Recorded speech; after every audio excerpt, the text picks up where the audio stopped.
Okay, we are live. Right, welcome everybody to our regular Tuesday hangout where we kick back and talk tat. And I don't think I'm muted. I was just saying before we went live, I was so peed off with myself for doing the live stream on Sunday, muted for the first couple of minutes again.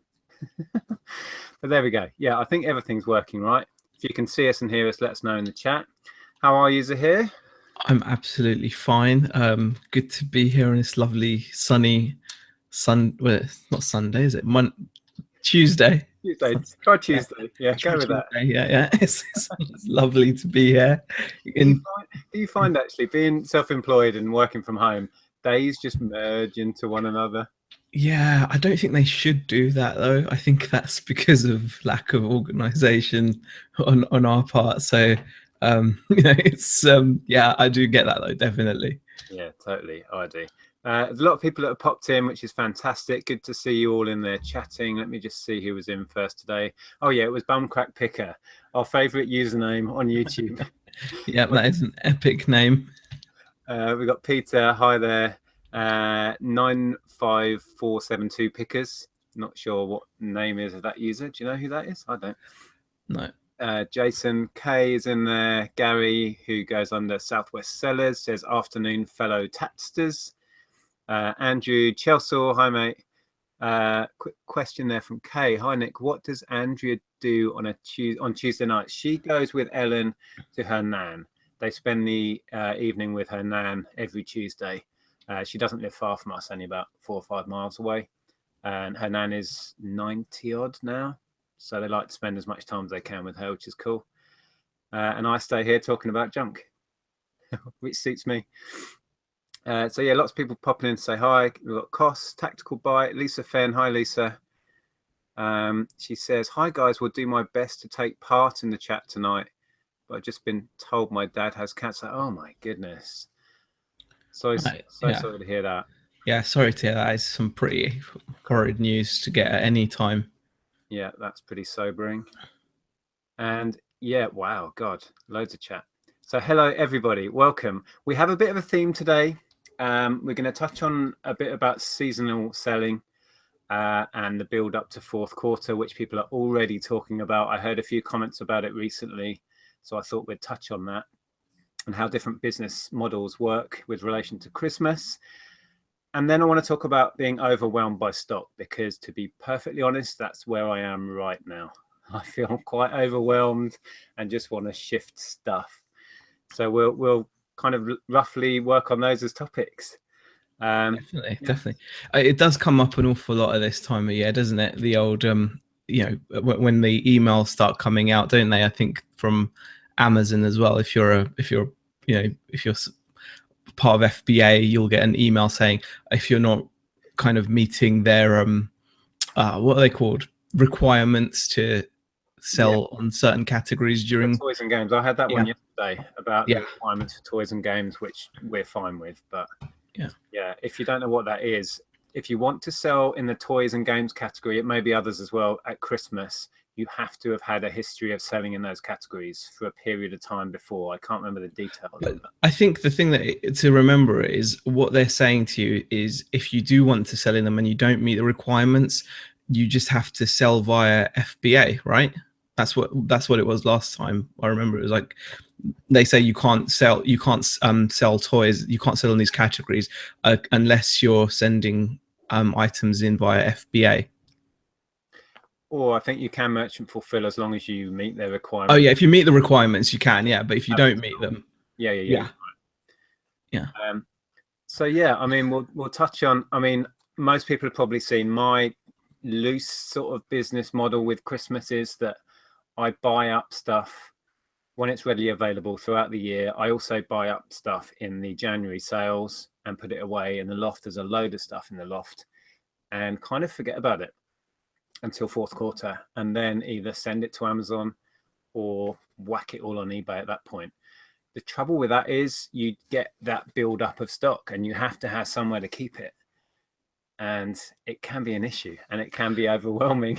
I can see behind you that you're just heaving there, and that's not to mention all the stuff that, like you said, you've been picking up. I mean, it comes down to what you're into doing. I mean, I know there's quite a few people that do what you do in that sense. Sorry about that. Picking up stuff with the specific intent of holding it back until fourth quarter. It's not something that I personally do, but that again, that's down to like maybe space, and up till now it's been like a cash flow thing as well. Can't you have to bear in mind whether can you accept having your money tied up until because some of the best deals that you're going to get are actually probably going to come straight after Christmas, aren't they? So in some cases you can be picking up stuff like in the January sales or something when the supermarkets are having crazy clear outs, and often there tends to be another one around the Easter period where again they tend to do a lot of clear outs, and you can end up having your money tied up for all that time, 10 months, 8 months, 6 months, whatever. And I suppose you have to be prepared and in a position to do that as well. Yeah, I think I did release a video of a big RA haul. I had it all stacked up on here. We didn't really go hell for leather in the January sales this year. We waited towards the latter end of the sales, and then we went out and spent approximately 1,000 of what we made in December. But we were still able to hoover up a whole load of stuff, and online as well. And yeah, that works for us. But you're right, it means you effectively put that grand or whatever you wish to invest to one side. But it pays off because I could have flipped, and actually this year I did flip more than I normally would of that stuff straight away on Amazon. But I dare say I could have got a lot more if I'd have held on to it till fourth quarter. I think there is another argument to that as well, though. So, for example, you can put that, for example, £1,000 into stock that you're going to hold off and wait to make money. And there's always going to be the argument from like the quick flippers out there, as it were, that actually, if you just took that money and invested it and then sold straight away, invested it and sold straight away, overall over the year you'd end up making a lot more profit from that £1,000 than you would by holding on to it as well. So you've got to make sure that not only can you afford to have the money tied up, but also you're tying it up in the right items, because undoubtedly there are items which are worth holding on like the whole time for, but then there's going to be lots of others which are going to be like borderline, and you're going to be thinking, is it worth it for the extra 10-20 quid? Or in that space of time, if I just shift these as they are now, won't I then get back my investment and be able to buy more stock and turn it over and make a lot more money through the year? Yeah, well, nobody has a crystal ball, and I never get it all right. And there's stuff that I've held onto in the past when if I'd have flipped it straight away, I'd have actually done better. You really don't know. And it's like those SNES minis and stuff. Nobody quite knew, should I shift these now? Should I just put them away somewhere and wait until 2 years down the line when nobody has any and they're like hen's teeth? It really is. You just got to go with your gut feeling on it and decide. But again, no, carry on. I was going to say, we always do put some stuff away. And so going back to your, I do understand the idea of, but if you flip it quick, you then take that profit out and reinvest it. But we were comfortable to put aside 1,000, and we left plenty of money that we were still investing and flipping with. You know what I mean? It was almost like a bonus that we pay forward. Yeah. Christmas. So it's not like we left ourselves short so we couldn't buy any more. No, of course. But if you are in that position, it is a big risk, because you could leave your business just dry of stock and say, well, I've got a loft full, but I've got nothing to sell now, and that clearly but even if you've got the cash, it's still obviously you've got to make sure that it's worth the wait, because even if you've got the money, because you can always, I suppose you've just got to be as efficient as possible with it as you can, really. But like you said, there's no magic way of telling when's the right time to cash in or not to cash in. I mean, like, for example, you talked about the NES minis. In a couple of years time, what they're going to be worth, how much, I don't know, like how worth it would it be to hold off for that long? We've got over 116 people watching us already, so fantastic. Hello, everyone. I think there's some comments in the chat about my chat yesterday with Beck. I was just reading. One man right is not pleased with me, I think. Just saw the video chat yesterday. I have to say, we're living in 2017, not 1917. Stop bullying women. I do apologize for my stroppy behavior, but believe me, you can't bully back. You really can't. It's not. It doesn't work like that. But yeah, it was I a think that funny. just came across wrong. I've met Beck. I don't think you could push Becca. You know, she's. But yeah, it just came across. I think, had you not eaten for a while or something, you were in all right. Do you know what? I don't know what, but I did it all wrong. Like normally when we do a shared haul, you know, like when you guys do a shared haul as well, when you and Andrew do a shared haul, you tend to show an item and then the other person shows an item. For some daft reason, when I got my chance to share my items, I like did them all in one go, which took all of 5 minutes because obviously there wasn't much to show. And so then I was just left sat there while she had buckets of stuff to show. And I was like, I think it just agitated me. But yeah, Adam asks, no bruises, no, I'm good. And you know, someone asked about the sofa as well. I'm not sure, or the shed. Like, yeah, how was the shed? Asked Tactical Bite. I wasn't in the shed. Yeah, you weren't relegated to the shed. That's all good. No, Well, no. Steve's in there. Steve Green, fantastic. He says, "What up, gangsters?" Hi, Steve. How are you? Well, oh blimey, wow, I'm behind as usual. Yeah, chat moves on very quickly. Lisa Fenn says thanks, Nick and Z as well. Right. There was a comment there that was on topic. Well, vaguely, the Whippet says, yeah, with you, Nick. You open up the boxes and it's like Christmas. It is really cool. Sort of, I don't know, I guess about October time this year, I will go and get down what I stashed away. And I probably couldn't tell you what I've got up there right now. I know I sent quite a lot of it into FBA and cleared a load of it, but I did stash away a load as well. And yeah, I'll be opening boxes and it's like I said before, it's like we've paid forward that money and that profit. So yeah, I always look forward to that. And a lot of it this year is more for eBay, I think, that I remember. What to flip onto eBay? Yeah, I mean, I think also the other side of it as well is, again, we talk about this an awful lot. It's about your passion and your interest, right?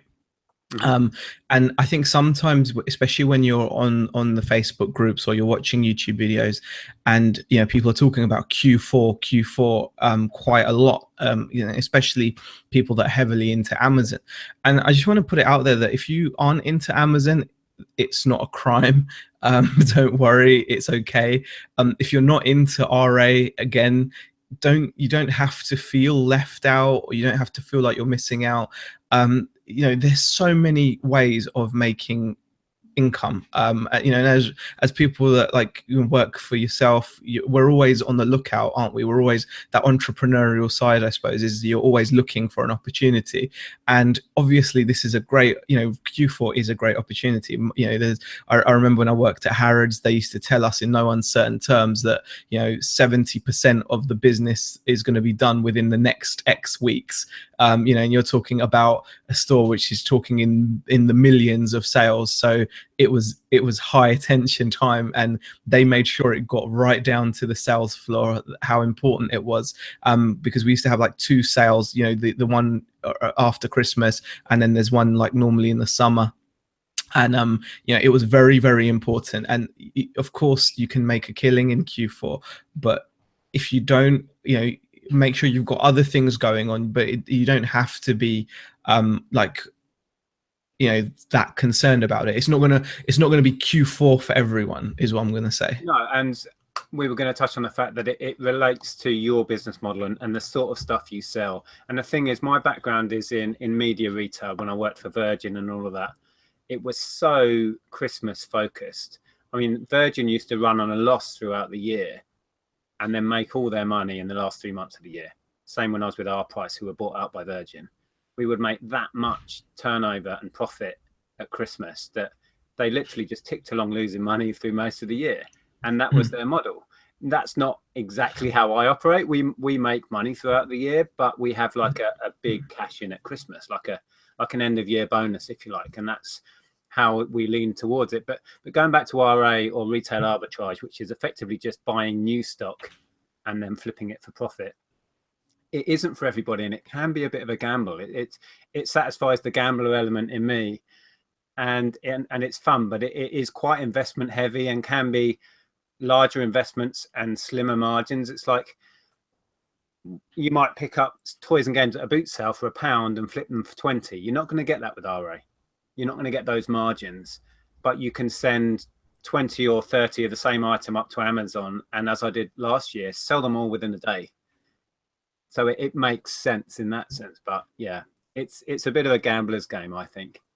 Definitely, especially because you're not going to be the only one in on that purchase as well. So I think that's where the kind of experience comes in, doesn't it? Knowing when to send it up, or what to pitch it at, and well, there's nothing to say that Amazon won't keep stock right the way up to Christmas Eve of an item and keep selling it at the RRP, in which case you've probably lost out. So yeah, just bear all of those things in mind and approach with caution. Disclaimer. Exactly. Okay. DM had a question about a Denon DRM 510 with no plug. I'm not sure if they all came with just 5 amp fuses or not, but normally, just to be safe, if you've got a 13 amp fuse plug, just use that just to be super safe. But yeah, I mean, I'm pretty sure 5 amp would cover actually most appliances, but that comes down to you. But I don't actually know what they originally would have come with.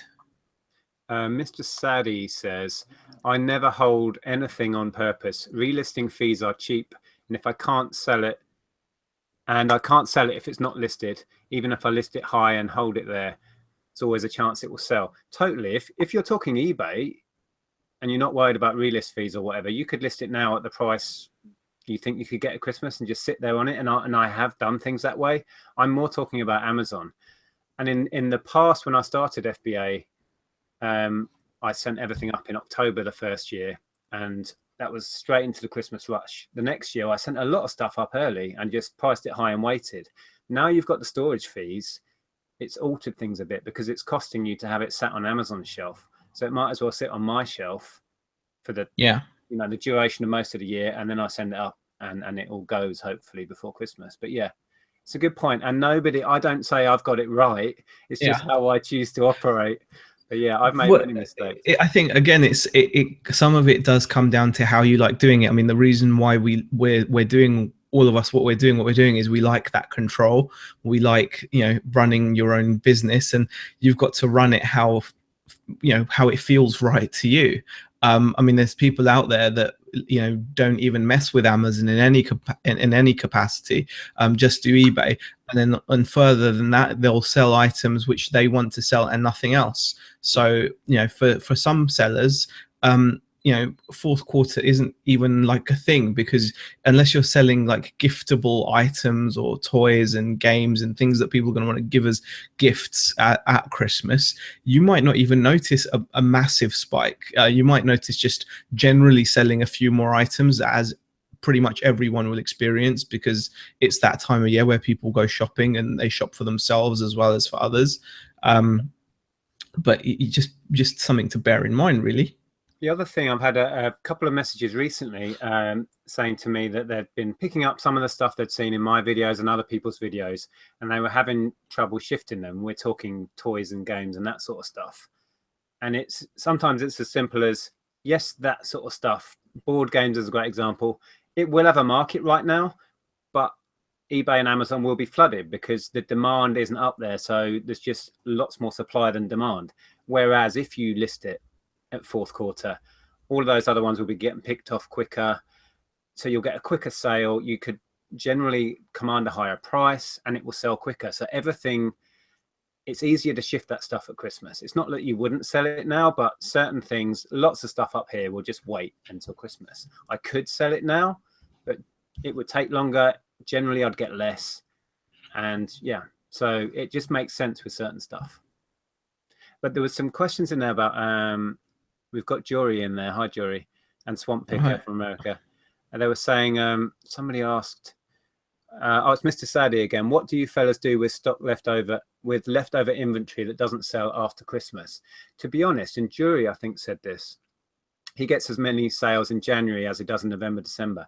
And that's true because people get, this is Amazon again, mainly, people get Amazon vouchers, and toys, games, all of that sort of gift items do sell well through January because people have all of that extra cash to spend on stuff they want. So January isn't a bad month for us. I mean, like, just from my perspective out there, as you know, Nick, I don't go in for like the bulk items and the RA stuff. I just don't, because, I mean, it has in the past been to do with cash flow, but now it's just, I realize I just don't want to do it. And for me, that's a good enough reason. And if I can't have that reason, then I'm like, that's not cool, because this is what it's about. I mean, it's just not what I like to do. The stuff I'm sending up to FBA, I can send up any time of year, and it will pretty much sell for the same price any time of year. So I'm happy to just keep doing that, and it doesn't affect me, and I don't let it get to me. If anything, you just need to carry on getting those listings up and taking advantage of the generally increased sales. Absolutely. And jewelry, there's a perfect example of seasonality. Now, you couldn't get a more seasonal product than Christmas lights. He said 4-pack of LED lights on sale for $1 a box here, and they sell for 18.25 Canadian on Amazon. So he bought 120. That's like, that's just a printing cash deal in my book. That's a clear the shelf moment. Exactly. Yeah. I mean, sometimes it's there. You might be able to sell them in April or July. You'd sell the odd one because weirdly people buy Christmas stuff throughout the year. But why not just stick them on in November and sell the lot in a week? Exactly. Yeah. Peter was in there. He had a question about, oh crap, it just jumped. Nick and Z, do you ever watch ads videos? Yes, I know ads very well, and hopefully we may get to chat to him one someday. So yeah, ads videos are great. He tried a live stream earlier actually, which was an epic fail because he couldn't get the sound going. He was trying the software that you use, Z, and it just didn't work. Yeah, it kept cutting out. I'm not quite sure what that could be. I did actually speak to him. Sam was jumping. Yeah, it's weird. Yeah, it was like skipping. Yeah, I did actually speak to him about that.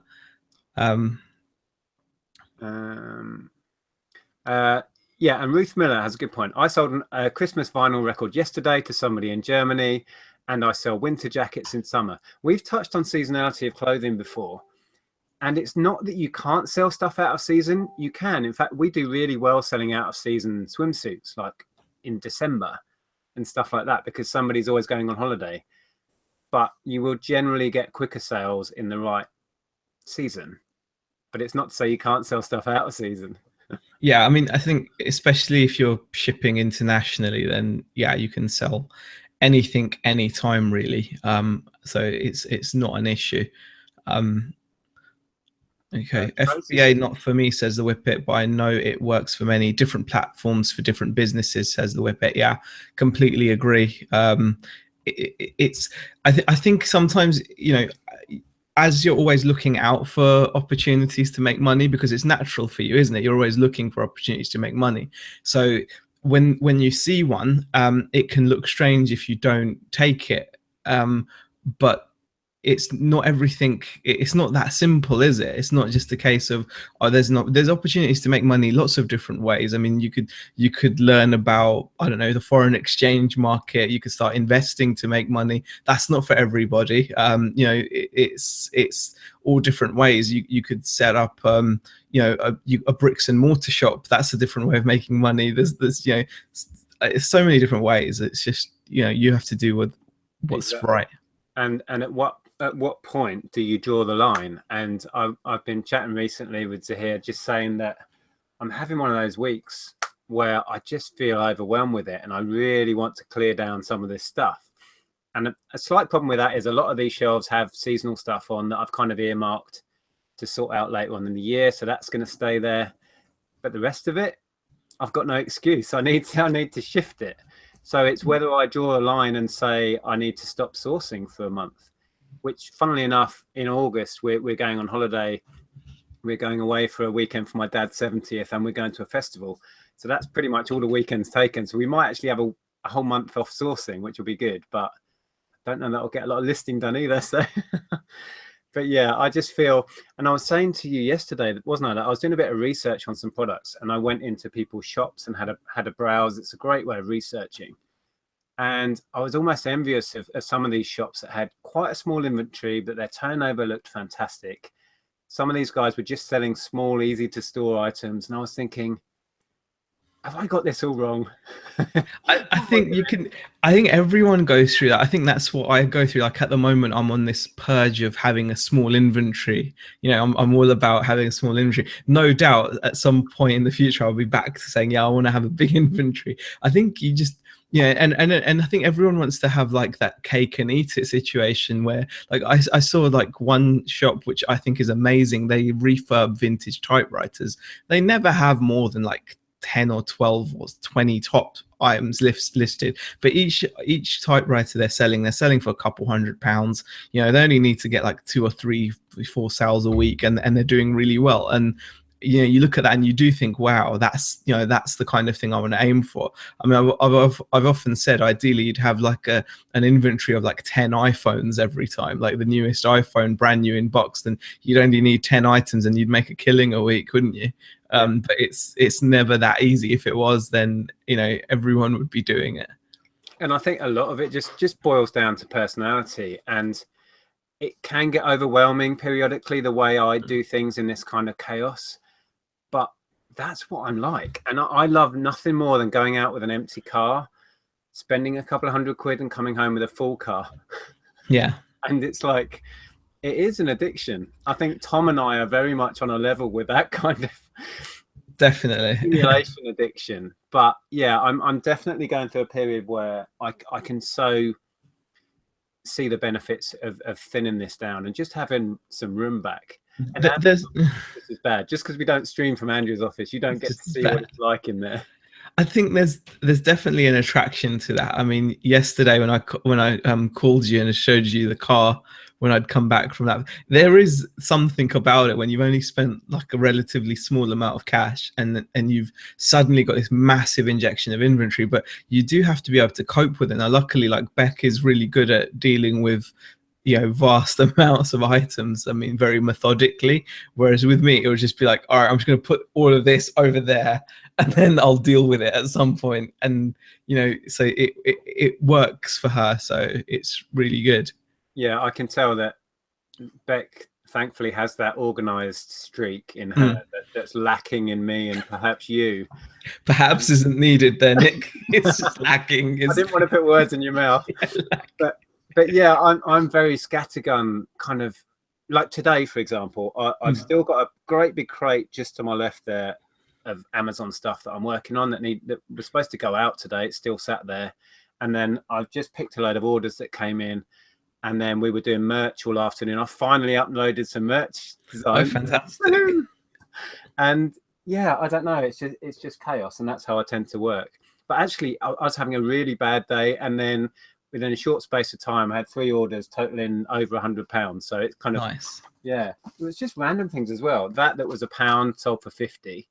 Oh, nice. Office for the Mac. The last of that software. I think I bought 4 bits of software and I got back, I don't know, 150 odd quid. These are still going really well. That I bought in bulk. They're motorcycle base layers that go for 35 each. Nice. From the Mega Hall. And again, the Mega Hall that's still paying another one of those guitar pedals, which I had reduced to 25, I think.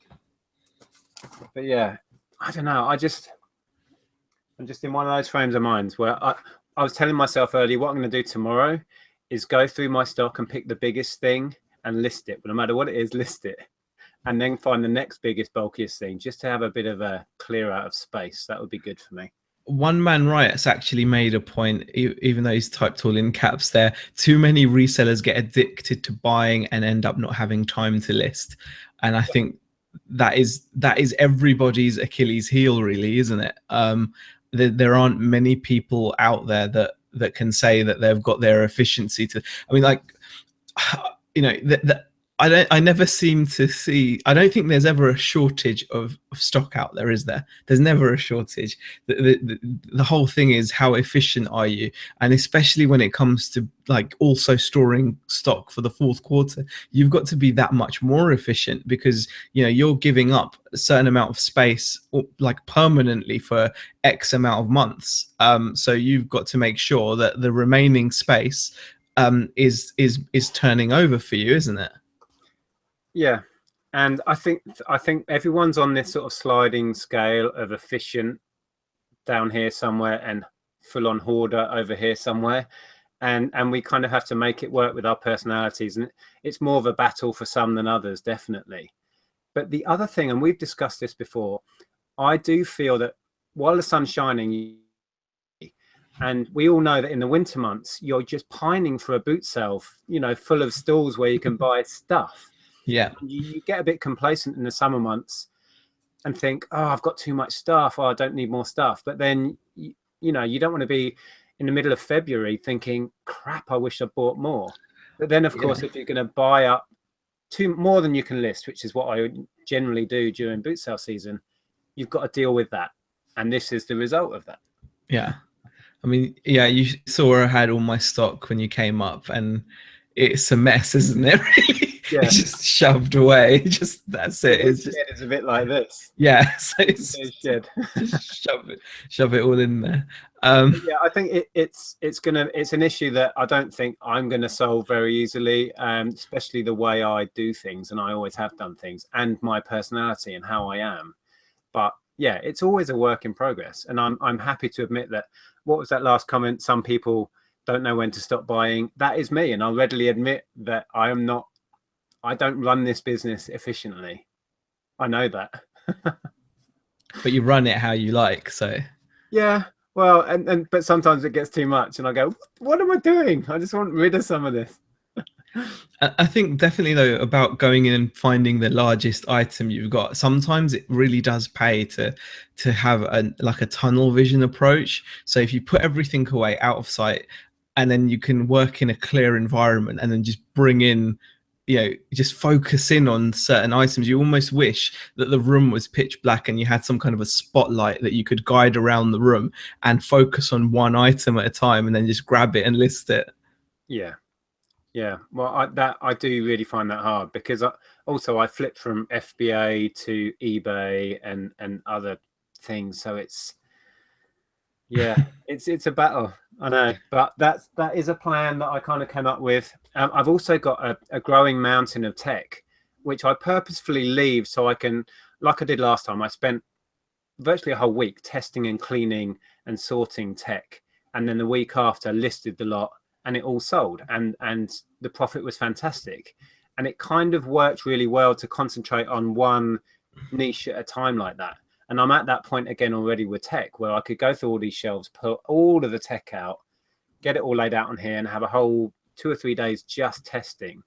Whereas if I was doing one item at a time, you've got to kind of get set up, get the TV set up for the video, and it pays to do things in batches like that. But again, that means you've got to kind of hoard it for a few months until you've got a big enough batch to do it. But I think that also depends on, again, how you're wired. Like, if I had a pile of stuff like that to test, I think I'd get overwhelmed by it. So I kind of prefer doing one of those and then some other stuff, and then and again, that's not efficient. Like you said, it's more efficient to do it, you sit down, and because you can then set up the whatever you need with the wires that you need, set up speakers if you're testing audio equipment, and then you can just sit there and just bash through loads of it. And I think that's similar to how Rebecca actually does things. She'll get a bunch of items and just churn through them in bulk. But like, I don't know, I think I can get overwhelmed. Like when I have stuff, too much of the same stuff like piled up, I think I like a bit of variety to kind of I can see that. I'm always listing the most random things. Yeah, I almost like the idea that one item can be completely different from the next. So it's a bit random. So I might pick up like 1 or 2 bulky items and then have a bunch of really tiny items, or completely different, unrelated stuff. But yeah, that does have its drawbacks, definitely. Exactly. I mean, the thing is, if we knew how to do this and do it perfectly, we'd just bottle it and sell it, wouldn't we? There is no answer, because what we do, it's so opportunist, it's so random, especially when you're kind of generalists like we are. There's no real efficient way of doing it, apart from like, I bought this and I've now got to list this, and then there's just a queue of items as they come in the door. But you know, if you have a really amazing hot bank holiday weekend of boot sales and you buy like 400 items, you're going to have a backlog. No matter how efficient you are, you're going to have a backlog. Definitely. Yeah. Right, let's see if we've got any questions. Okay. Oh, there's one there that's just come in. I'm actually at the bottom of the chat. Lisa says, question for Nick: when sending stuff to FBA, are your items always new, and how long does it take you to get enough stuff to fill a box for FBA? I do sell a lot of new stuff on FBA. It kind of suits that, but you can sell used up there. I sell used media a lot at Amazon. As for how long it takes me to fill a box, I could probably fill a box most of the time. It's just a case of going through stuff. But yeah, I did a box last night and I'm at about 12 kilos. I tend to get a 15 kilo box and then send it. So I'm going to finish that off tonight. But yeah, you can sell used on FBA. Definitely. Yeah, that's what I tend to do mostly. So.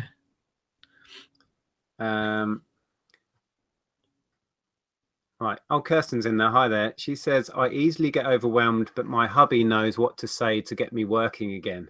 Oh, I wonder what he says. magic words. Yeah. Andrea gets stroppy with me if I unload the car into the living room and then I don't move it. And when my office is like this, I can't move it out of there. So it's like a knock-on effect. So I think tonight, after we end the stream, I'm just going to tidy down everything and sort things out. But that creates more chaos. You know, when you're tidying and for the first hour, you just make more mess. Yeah, I mean, I've actually been having my little digs at Beck actually about the living room for a change, because normally it's all my stuff all over there. So because she's got all this stuff in and she has organized it, but I'm able to say, oh, you got stuff all over the living room now. So, don't start having digs at Beck again. You're like, oh no, it's in a good way. I think it came across right, like you said, but yeah, in a good way. It was my chance, because normally it's just like, you know, she's the organized, tidy one, and she's actually done it quite organized, to be fair. So she's moved a lot quicker than I would. Normally I get stuff and it can be just left for days, just lingering around, you know, like bits and pieces. Yeah. Okay. Peter Cummins says, it's good to have a couple of days tidying up and sorting out each month. Yeah, I probably need to do that. Perhaps set the beginning of each month, just really have a clear out. Little things annoy me, like if I do a bundle and then I have a bit of a sort out the next week and I find another item that should have been in that bundle, and it's like, what do I rejig the listing or whatever? Or I've just sent off an FBA shipment and then underneath something over here, I find that item that was going to go really well on FBA. And it's like, those sort of efficiencies I lack. Like proper places. Like when I set all of this up, when we closed down the shop, it was like this rack was going to be stuff waiting to go to FBA. The next rack was going to be stuff just in, waiting to be sorted. That all went out the window within a week. And now it's just chaos. Yeah, I think it's so difficult to keep things in places because they don't make storage for the randomly shaped stuff that, you know, if you were buying wholesale or you were buying new, like you said, you'd have uniform boxes of everything that are so easy to stack. I mean, it's the logistics of it all, really, isn't it? I mean, you've got the weirdest shaped items. I mean, you know, one week you might be asking your shelving to hold separates from hi-fis. It could be cash registers. It could be, you know, tin toys. It could be, you know, all anything. Exactly. So, well, not long ago, you probably saw I had that big haul of tools and a bike. Yeah. And then shortly, well, just before that, it was a great big haul of Lego. So it's like from tiny Lego parts to a full-size bike. It's like, yeah, how do you have a system that can cope with that? And essentially, I don't. It's just make it up as I go along. I think a lot of people in the chat are actually, chiming in with that. Kirsten actually says we have nowhere to put anything, so until it's listed and ordered, it's all over our kitchen and living room. Yeah. And CP Craft says mine is a pile between my sofa and table. Yeah. Oh, exactly. See, I feel a little bit better now. At least my stuff generally, once I get it out of the living room, is confined to in here. Although we do have our third bedroom, which I think when you came down was where you stayed. Yeah. That is now full of stuff again. It's got all of the bottles in. Someone just mentioned those aluminium bottles. They're all stacked up in there. And that has to be organized because there's so many different ones and different sizes that could so easily go to pot. So I've had to organize those up there. But yeah, it's difficult. Not so perfectly me says, I swear sometimes my house could be featured on that Hoarders show. Totally get that. Yeah, it's not easy to keep track of it all. But Peter says, wow, it looks like Nick's shirt's moving. What, my Pac-Man? That's such a cool shirt. I think this was a boot sale find, actually. Right up my alley. There's a question for me there. Let's just have a look at that, if I can get back to it. From Jay Ben says, question, when you sell CDs or DVDs, do you always put them through a scratch remover or check them in some way? Sorry if it's a basic question, but I'm fairly new to this. As a general rule, when I buy a media item that's on disc, I look at the disc. I've been selling CDs since I had my first little shop, which was 1998. So in seconds, I'll know whether I think it's going to run okay.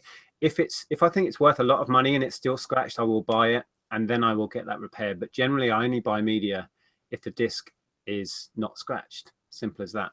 Unless it's worth a considerable amount of money. And I do have a pile of discs up there that I need to get repaired. I mean, again, it goes into how deep you go into that stuff. I mean, I think I've seen there's some people on the Facebook group that have spent out quite sizable amounts of cash with those machines that the likes of CEX and Game use to churn through discs. So I nearly bought one last month, actually. The one Tom's got, I think it's Easy Pro disc repair machine, JML or something like that. And but I got outbid on it. But I nearly bought one again the other day, new. Okay, so whether it's worth, I mean, it would mean that you could change the condition that you can send stuff in at, wouldn't it? Yeah, exactly. I mean, I get a lot of mine repaired at CEX. My CEX charges. Some people somehow get free repairs at CEX, but I don't get that at mine. But I also probably got a photo of you on the back. Charge this guy. Yeah. But talking about disc repair, I managed to stumble across a listing on eBay of somebody that's selling disc repair on eBay. So you can send in one for like £2.50 or something, or all the way up to 25 or something, and then it works out at about £1.50 a disc. And I was going to give that a whirl because it worked out cheaper than what I've been paying. So I could build up a load and then just send them off. And then I've had a disc repair machine in the past. When we had our media high street shop, we had one. It was so time consuming to stand there and do it yourself, disc after disc after disc. In the end, we paid a guy to do it for us, and we sent a batch off every week. But it was in the hundreds every week, so it was economical to do. So yeah. We should have a competition on Facebook of most cluttered house. Maybe I should do that. Shall I invite people to send me photos on our Facebook page, and then we'll see. Louise says, I try to keep my living room, kitchen and bedroom free of stock. I mean, I think that's the aim. Because we work from home, it's so easy for it to just spread, isn't it? And then it starts affecting the quality of life you've got. And I know that sounds quite dramatic, but it really isn't. The difference between having your house as you want it or with just piles of stuff, because especially if you go around someone's house and you see how normal people live, without the pile of electronics or the pile of clothes or whatever it may be that you're into, you then realize, wow, you really let your comfort take a back seat to your business. And I think it's times like that. Sometimes I think it would be so epic if I had like my own place of work to go to, because I think not just from not just from a point of view of storage, but also from a point of view of productivity. I also think that I'd do so much better if I knew I was going somewhere to work. Whereas when you're at home and it's just different. I mean, when Rebecca first came on to joined the reselling idea, basically she decided she wanted to be a reseller, I thought she would absolutely smash the organization and everything, and she does really well compared to probably a lot of people. But at work she was epically organized, and she could do so much with her time. She was amazingly organized and she could do so much, and she herself was so surprised that taking her out of that work environment and putting her at home in technically a work environment, but at home, but with all these distractions, it really affected how much she can get done. And she's often actually complaining, that she hasn't done what she wanted to do, because, she sees things that normally she wouldn't have seen. Like, when you're out of work, you don't see if the house is a bit messy, or if there's things that need to be doing, or if there's, bits and pieces that you wanted to get sorted because you're at work. Yeah, so it is a real tricky one. And we've worked from home, and then we've had retail outlets, and we've had offices that we've used. And it is a lot easier mentally to say, okay, I'm going down to the office at 9 o'clock or 10 o'clock, whatever it is you choose. And then you're kind of mentally switched into work mode. But the biggest benefit is you get the 5:30, 6 o'clock switch off point. Because if you come home, when we had the shop and all of this stuff was out the back of the shop, that was where it was. So I couldn't do any more. When I came home, I was off. And that kind of little luxury is gone for me now. And Andrea has to drag me out of here at, 11, 12, 1 in the morning. So it's, but to be honest, that's how I like it. I prefer having this to hand. I prefer being able to nip in here and do an hour's worth of work and go in and watch an hour of telly and then come back and, do a load of email or whatever. I do prefer, which has its own efficiencies in some ways, being able to respond to things really quick. But yeah, switching on and off is tough for any self-employed person, I think. Definitely. It's your life. Yeah. Joe, my Pat Crat, says if I didn't have a room at work, I'd be divorced. So. Yeah. Well, Joe, I don't know if you saw that hangout I did with Joe, but he's employers. He's got it so good with his employers, because a lot of his stock is at work in his office, and he's able to ship it from there and deal with a lot of that stuff from work, and they're so accommodating. I doubt anyone else that we know has got it as good as Joe with the work and reselling balance like that. It was amazing. Okay, where are we? Peter, Nick, how many t-shirts do you own? Not a clue. Not enough. I love t-shirts. Talking of which, I don't know if you were in earlier, but I managed to get a couple of designs uploaded to merch. So we have figured all of that out. So yeah, they're being, what's the word? Like, they're checking them for copyright and stuff at the moment. So they're not available to sell yet. So like in a pending stage, that kind of. Much, yeah. I asked Margaret how long that takes, and she's like, "Oh, anything from 2 hours to 2 weeks." Wow. Oh, great. How many designs did you say, or you didn't? We uploaded 2 today. Just 2.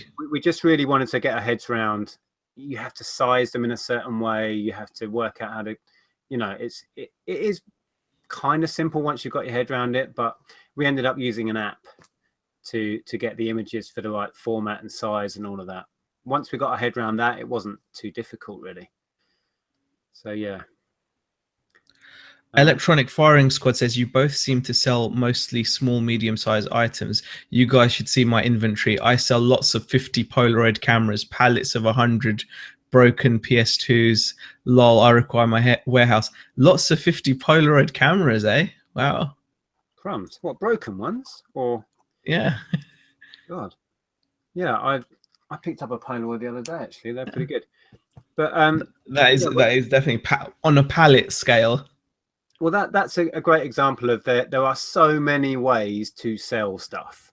Yeah. Selling stuff by the pallet load, and you can contrast that with some of my favorite sellers on eBay are the Lego part sellers, which is what I dabbled in for quite a while, where they will sell a Lego brick down to its individual part number. See, and it to has me, thousands of listings. I'm glad you brought that up, because to me that's like the worst thing you could do. Like, and I know you love it, but that for me would, I'd rather just I'd rather just go and get a job, to be honest, than do that. If I had the choice of being self-employed and selling Lego down to the individual brick, or just go back and get my job back as a rep for Nestle or something, I'd Well, just take my job. I'd actually say, you know what, give me my job back. but that's the thing, because whoever's running that eBay shop Yeah. bloody loves what they do, because you wouldn't be able to cope with that if you didn't. And when we did Lego and nothing but Lego, and I love Lego, it was too much for me, and I had to diversify again, because I mean, I'm quite OCD, and you wouldn't think of it looking at the mess here, but counting things, organizing things, categorizing things, I love all of that, and numbers I love.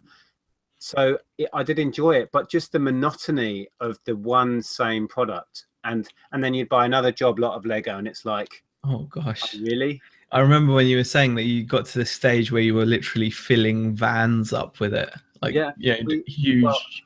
I don't do things by Yeah. heart. So when No. we kind of came up with a bit of a business model, and we went for it, and we were buying the biggest Lego lots we could find. And we drove all the way to Dudley for the biggest one, and spent $1,000 on someone's collection, and it filled my camper van. There wasn't a space left in it of boxes of Lego. Crazy. Absolutely crazy. It was crazy. Peter Ray says, Z, by the way, received the memory card you sent. Very happy. I'm glad. Thank you very much for buying it off me. Appreciate it, Peter. It's epic. I've got these like overpriced PS2 memory cards. They, when you adjust the pricing on your store, and like, say if you raise the prices because you've decided to change shipping or whatever, or you've added a percentage, over time, these memory cards, they were just on a good till cancelled listing. I think they ended up at like £8. I'm like, who's gonna buy a PS2 memory card for £8? I was like, actually, Peter made me an offer, which I was more than happy to take, because it was like, that's like standard price. Whereas who's gonna pay £8 for a PS2 memory card? I think you can get them for £2 off of Amazon, can't you? Yeah, I mean, yeah, that's my organization there, having that kind of stuff listed. Definitely. One man writes, asked me for a what sold video. Yeah, I'll do another one when I can fit it in.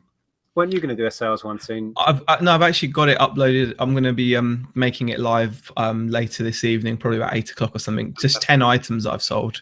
Yeah, they are really interesting, actually. I love watching those. As with videos, I've been asked for so many videos. I've still got the list right in front of me of ones I haven't done.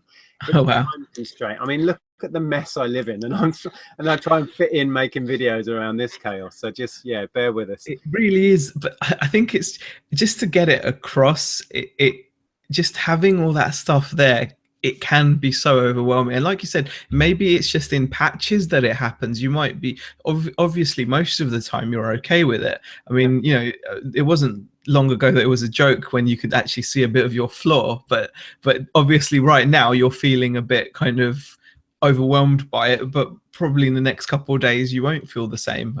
But it's, and I think just having a blitz for a couple of hours and tidying up, we'll sort it out. But it was more browsing those other sellers' stores and being, that whole grass is greener on the other side thing, and just looking at their inventory, and then they've honed it down. And it's like, oh, that would be so nice. But then, as I just said with Lego, I would be bored out of my mind just selling whatever these guys were selling. But and as we said, I think you naturally find the way of doing things that suits you. And my mind is chaos. I've said this before. I've got ideas going on all the time. I'm scatterbrain, and this is a reflection of my brain. So it's I feel like I need to be excited about things all the time. Like, I've got so many things that, for example, action figures. There's lots of sellers out there that will literally have a store based on action figures, down to the niche. Like you said, I mean, there's sellers that sell just wrestling figures, nothing else, just wrestling figures. And I love wrestling figures. I really do. They're one of my favorite things to find. But I got to the point where I was just so annoyed by having them, even though they were just in a box. They just annoyed me somehow, and they had to go in a bundle. I just wanted to get rid of them, and now I'm on to something else, and then it's the same thing. It's just have to constantly be engaged with whatever it is that I'm selling, I suppose. And But I do think it's good to have that balance where you every now and again you say, I've had this stuff sat on that shelf for ages. Yep, I'm going to bundle them and shift them and move on. And I do that periodically. We spoke about this not long ago, and I think that's a good thing to Yeah, have. And it's something I've definitely taken from you, actually, Nick, when you said that, because I thought, actually, yeah, once you've had something out of it, it's the same thing with those stamps. I still haven't job lotted them. They're now it's even worse. They were at least listed before. Now they're just unlisted in a box. But I'm gonna just job lot the whole lot. sometimes it pays. Like, for example, with those ink stamps, let's Yeah. say you sold, I don't know, 20, Loads. and you made, I don't know, if you're £50 or £100 up on the deal, let's say, for example, and you've got 50 left, it's like, I've made a shed load of money. If I just sell the rest for £25, it's just like free money. I think we actually sold around the 80 mark at like proper prices. So, you know, like there were some which were like teners, £8, that kind of thing. Lowest would have been around a fiver or something, you know. And yeah, we made plenty on that £25, and we've got like I said, 110 odd left. So it was crazy. The sticky ones you got left, just cash them in for anyone's prepared to pay. Exactly. Peter Cummins. Oh, sorry. God, we talked about this, cutting each other off. That's all right. I was finished. Okay. I've got such bad habits. Peter Cummins says, question, here's a tricksy question. If you had to choose, would you take a week off doing eBay or a week off doing YouTube? Ooh.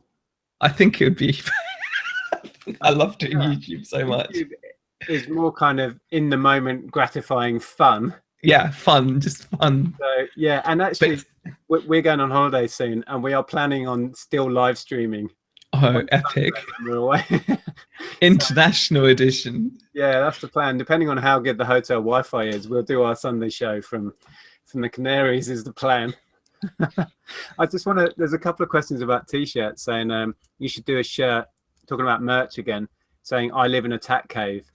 And we have done one of the two designs we put up just to find out, just to get to grips with the merch system, was a reselling related one. And once they go live, I'll share them. But I think it'll just be for guys in America, because I don't think you can do international merch shipping yet. So, but I will share some of those designs, and some will be reseller related. Okay. Sam says, question, hi guys, thanks for another great chat. No problem. Did the guy who bought the book for 10p and sold it for £1,000 let you in on his secret? Keep up the good work. There's no big secret. I think he just found a book that was worth money. It's, you know, there are no secrets in this game. So yeah, I don't know if he shared what the book was. I did ask him, I think. I think he did. I'm not sure. I'm not sure. Kay says, Zahir, did you say you're doing a live stream of sales tonight? No, it's just a recorded video. I've already recorded it, and I'm just going to publish it, make it go live on the channel probably after we get off. Cool. Shells Taruni says, I've got a bit of a soft toy plush habit. Oh, there goes Monty. What items are you addicted to buying? Good question. I'm addicted to buying stuff. No, but don't you ever find that you look in your bags when you get home, and there's always good old faithful X or Y that you always seem to pick up? There's always certain items I seem to always pick up. I think for me, just off the top of my head, I always seem to pick up wrestling belts, like the kids' wrestling belts. I've never seen one. You're kidding me. No. Never. You've never seen a kids' wrestling belt? Are you sure? Boots. I know what they are. I'm not disputing. I've never seen one on sale at a boot sale, because I'd grab it. I've seen you get good money on some of them. Yeah, I've been getting 20 quid a pop used. Yeah. But yeah, I seem to get those, and CD players, I seem to be like magnetically attracted to those things. You know, those items that you just seem to pick up. Yeah, I suppose my real addiction, it always has been, is media. And when we did our haul, I forgot to show, I picked up some really nice early house music compilations in the early 90s. Some of those are fantastic. They're somewhere in that crate, but there was 4 that I got for 20 pence each. One I've listed for 30. One wow. I think's on at 40. 125. So yeah, early house compilations. Serious cash there for a single But there's probably, compilation. I don't know, 400 or 500 house compilations from the early 90s. You need to know what you're looking for. Which ones? Like anything. There's a theme running through there, isn't there, Nick? Yeah. Peter Cummins, Furbies for Nick. There's no Furbies in shop today, are there? No, they're hiding today. I sold this. I think I shared this not long ago. I got it for a couple of quid a couple of weeks back, and it wasn't as good as I thought it was because it's missing way more bits than I thought. It should have tracks. It should have a cab here, and it should have a load of cowling on it. So I listed it at 30 with offers, and then I don't remember doing it, but I'd auto accept anything above 20 switched on. So it went within minutes for £21 something. Oh, so cool. I may have undersold it. I don't remember putting the auto accept on. All right.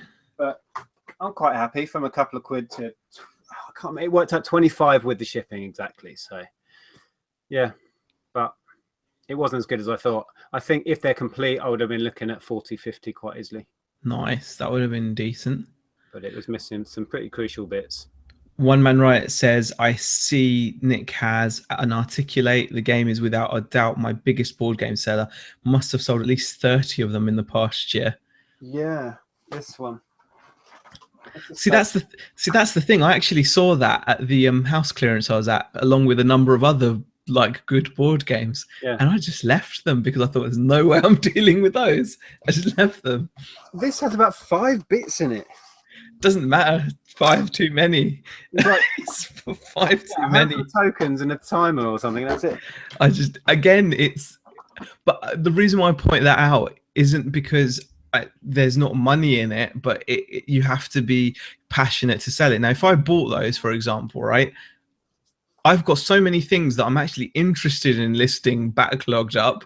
Those would just go way down the list, you know, and storage and all that. That's the battle, isn't it? And I end up putting off stuff, and because there's always stuff coming in the door that you love, and I gravitate to media, I gravitate to fun stuff and stuff I can just pack away to go to Amazon, and I don't know what I gravitate to actually listing. Stuff jumps the queue, doesn't it? I mean, it's not, you know, the poor Tat doesn't actually get a fair ride. Exactly. You know, the Tat has I've got these gorgeous lokes sitting under my desk that have been there since I did the haul about 2 weeks. I would have listed those pretty much straight away, Nick. Yeah. See, because again, it's like that's the kind of thing I'd be happy to list. I love listing shoes. I like taking photos of shoes for some reason. I hate listing shoes. I love shoes. Yeah. I don't buy enough, actually. I might get back into buying more shoes. Oh, people at Darren's talking about the smashing Furbies with hammers. Yeah, Andrea really wasn't keen on that idea we put forward. That might be on hold for the time being.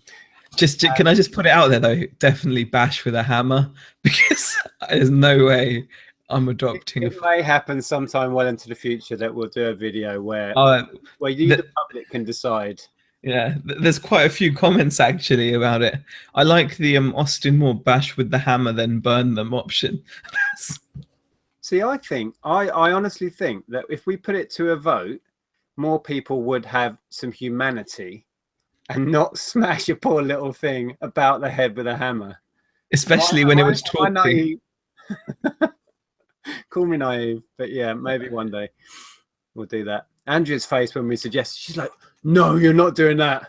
No, it's not happening. Oh gosh. I could talk around, it's fine. Right. Where are we at? 90. Oh, bang on the hour, kind of. Oh bloody hell, wow, that's quick. 154 people watching. So thank you everyone for joining us. If you're enjoying the chat, smash the like button. Yeah, it's appreciated. Z shoe fetish. I do like shoes, you know, Peter. I really do. I don't have a fetish, I'd say. Z, do you love cleaning shoes? No, I don't like cleaning them necessarily, but I do like taking photos of shoes. I don't know why. It's just fun. Adam says, Nick, you should have hidden a Furby somewhere in Z's house. Well, at that point, I didn't know of his complete, you know. Hatred of the Furby species. Yeah, I'm just not a fan. See, if we did ever do this and it was voted to save, I'm sending it to Zahir and he's got to put it in that cabinet. No, so I'm not sure I'm okay with that, to be honest, Nick. I think I don't know. Yeah. One Man Riot says, if it wasn't for Nick's Hero Quest video, I would never have picked that game up. Sold 2 of them now in the last 60 months for 90 and 99. Incredible. Someone else who owes me a pint. Hero Quest. That's something I've only had the chance to pick up once, and I didn't. Because yeah, it was like 30 quid, and then I looked inside of it and I thought, oh, screw this. I'm sure it's worth 100, but I just the thought of counting it all. Thing is, though, I need to remember that Beck loves that kind of stuff. Like, not necessarily with board games, though, but like with Lego, she found out actually that she likes Lego. It was a bit weird because I don't think she thought she would like it. She doesn't like Technics, though. She doesn't like Technics. Oh, that's a whole other level. Yeah. That. Well, I mean, I think my hate of Lego came from building this Technics motorbike. Yeah. I really didn't like that. I was like, why did I start this? But there's people saying smash the Furby, not the like button. I'd prefer right now if you smash the like button. Yeah, we'd prefer. What you choose to do with Furbies in your own house is entirely up to you.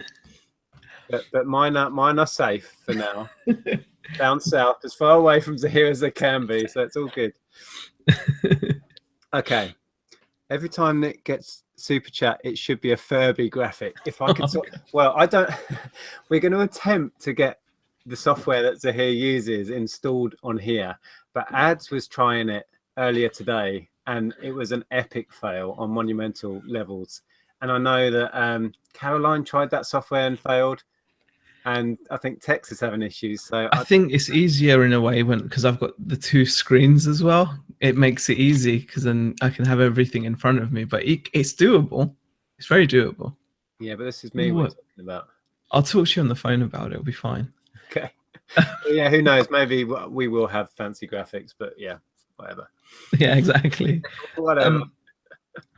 James Chapman asks, how do you know if something is worth some money? I don't know. Sometimes you just buy it because you think it will be and you take a chance. Otherwise, if you've got a smartphone with a signal, you can find out. Exactly. So, yeah. But if it's cheap and you like it and you think it's worth money, chances are somebody else will. You know what I mean? It's worth taking a punt. That book we talked about that someone bought for £1, sold for £1,000 was René Boivin. Is it? Jeweler. René Boivin Jeweler. Wow. I think that's what it says. Never in a... Yeah, I think that sounds familiar. I think that's what was shared last time. So yeah, that's my thought was that somebody would pay £1,000 for any book. I mean, that's just... Would you guys ever go down the full antiques route? For me, probably not, because it's not what I enjoy. It's not anywhere near my passion. I enjoy dabbling in it, don't get me wrong. But yeah, probably not. Okay, we better wrap this up. I'll just keep reading chat for ages. So he is keeping quiet about an important part of the fancy graphics. Ah, maybe it's a big secret. What important part? I don't know. So no one else can get it. Yeah, I'm ruining it for everyone else. Carol says, thinking of making a video on organizing Tat to sell. Do you think people would be interested? Hell yeah. If you can teach me ways of organizing all this crap, I'll listen. And when it comes to making videos, just if you want to make a video, just go out and make it. I can't tell you guys enough how much it's given back to us, just doing this.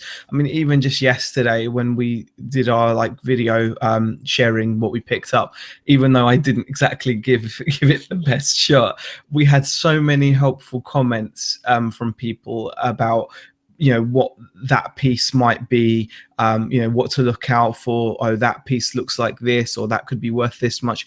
And that's the kind of help that we would never have had access to had it not been from doing the video. So if you're thinking about doing videos, just go out and do them. They're great fun, Carol.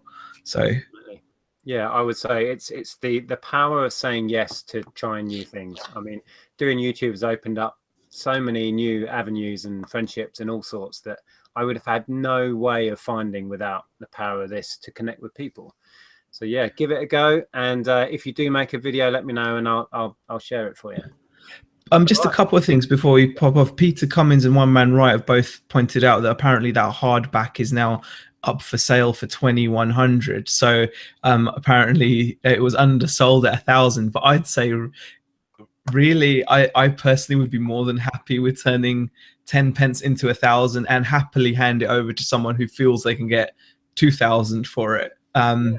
I'm pretty sure this was the guy who messaged me about this book, and he'd seen it on sale for those sort of numbers, and he said, "Is that even like real?" And I told him about using Camel and going back into the history of the item and seeing how often it had sold and when it had sold. Yeah. So I guess he'd done that and realised it hasn't sold at that for a long while, however long. Yeah. I'm going to chance my arm at £1,000. It may have been the perfect price point to get a sale. Exactly. When we get that I've undersold it feeling, I think quite often it's just that we were bang on at that moment in time. Who knows? Exactly. But I wouldn't begrudge a 10p into £1,000. No, never. Yeah, that's what people are saying. Yeah, take the £1,000. Yeah, if you pay £1 and sell for 1,000, you haven't undersold, says Austin Moore. Yeah, definitely. Adam Kelly says, "Who buys a book for 2,100?" Yeah, I think that would definitely be one of your catchphrases there. Who buys a poxy book for 2,100? Exactly. Absolutely. Okay, well, thank you everybody for your comments, and thanks for joining us on this Tuesday evening. We've still got 147 people in. If you enjoy what we do, give us a like. There'll be a link to Here's channel below. You guys will be live Friday. And I'm actually live tomorrow lunchtime with David McGregor. Of course, yeah. Yeah. You got a theme for that, or is it just a chat? I was meant to have some questions ready, but I haven't actually gotten them ready yet. So, and I'm going to come up with some questions at least. Let's see if I can. Okay. I'm new to this. Are you live for that then? Yeah, that'll be like tomorrow lunchtime thing, like 1:30, I think. So we're going to do that. Okay. Cool. So yeah. All right. Thanks for joining us, folks. Thanks for the questions. I hope we answered a few questions and the chat was interesting. I'm going to get on with attempting to tackle some of this stuff. And I'll leave you all there. We'll be back on this channel on Sunday with Andrea for a bit of a chat. Maybe not a haul. And yeah, we'll see you then. Thanks for here. See you guys. Thanks for watching. Take care. Okay. Oh, press the button.